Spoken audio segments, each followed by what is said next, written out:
सांगून टाकली, आम्ही तुझ्याशिवाय दुसरा विचारही करत नाही. काय विचारतोय, काय आवडतं म्हणून? अरे देवा, तुझ्याशिवाय काही आवडत नाही. तुझं वाचून केशवा अनुना वडे. नाही माऊली, खरं सांगा काय आवडतंय?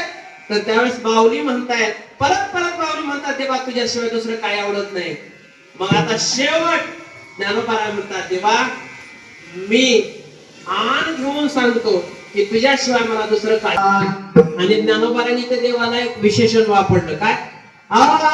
कानडिया विठोबा, कानडिया, कानडिया विठोबा, कानडिया.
कानडिया विठोबा कानडिया, बहु आवडसे जेव्हा पासून या देवा तुझे आण घेऊन